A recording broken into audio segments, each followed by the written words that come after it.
Bonjour, vous écoutez l'épisode 62 de la saison 2 du podcast Revue et Corrigé.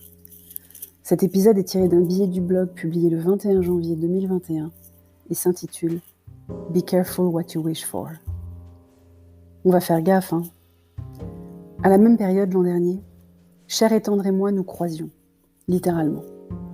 Nos emplois du temps professionnels nous envoyaient à Paris, chacun sur une moitié de la semaine, avec un passage de relais le mercredi matin pour que Petit Dom ne soit jamais seul. On n'est pas des parents si indignes. Forcément, ça nous pesait un peu. On avait l'impression de passer à côté de nos vies, littéralement. Et le choix de vivre à Bordeaux, alors que nos activités professionnelles respectives étaient majoritairement à Paris, avait un prix un peu cher parfois. Et puis le 17 mars. Le confinement. Le chômage partiel pour Cher et Tendre. La découverte du télétravail par mes clients, mes étudiants et moi. La vie à trois, sans cesse, sans pause, sans prise de recul, sans temps pour soi. Ça s'est bien passé, hein, attention. On a redécouvert plein de choses et c'était top. J'en ai parlé plusieurs fois. Petit à petit, de déconfinement au couvre-feu, Cher et Tendre a repris ses déplacements hebdomadaires. J'ai donné quelques cours en présentiel. On a dîné avec des amis, passé des week-ends à Paris, organisé l'anniversaire de Petit Dom en laser game avec gâteau et bougies pour ses 9 ans, comme si de rien n'était. On a même reçu les cousins de Petit Dom pendant les vacances de la Toussaint. Mais depuis fin octobre, j'ai arrêté de voir des gens. Plus aucune visite à la maison, plus aucun déplacement, plus aucun cours en présentiel, plus aucune réunion en physique. Et des relations humaines limitées à Cher et Tendre et Petit Dom. Ce sont mes personnes préférées au monde, forcément. Mais les autres me manquent un peu quand même. Et là, une bouffée d'air. Je rentre de 2 jours à Paris. Je revis. J'ai pris le train, j'ai pu voir des gens, j'ai même été à une réunion où tout le monde était physiquement dans la même pièce. J'ai dîné dans un lobby d'hôtel avec du sushi livré après 18h, avec une personne qui n'est pas de mon foyer. Le rêve. Pourtant, je suis une introvertie.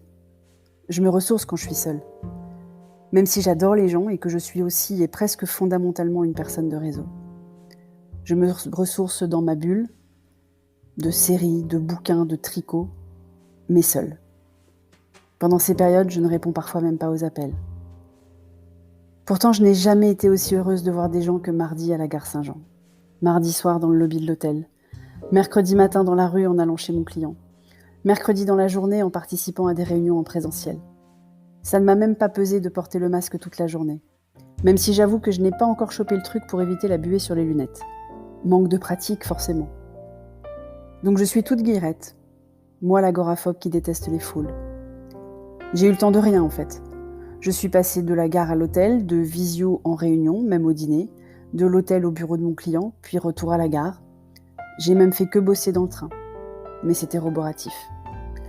Petite parenthèse, si le nombre de personnes dans la rue, à pied ou en voiture après 18h est si impressionnant, ça ne présage rien de bon pour la suite. Je ferme la parenthèse. Je ne suis pourtant pas à plaindre. Mon installation de télétravail est plutôt confortable.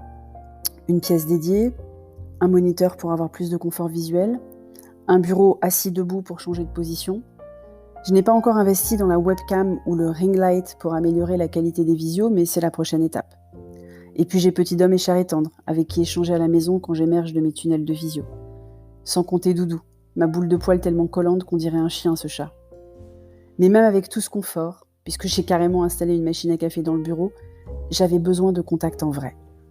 Alors je n'ose imaginer ce que vivent les étudiants dans 12 mètres carrés, les trentenaires parisiens célibataires dans 25, les familles nombreuses sans pièces dédiées au télétravail pour les parents.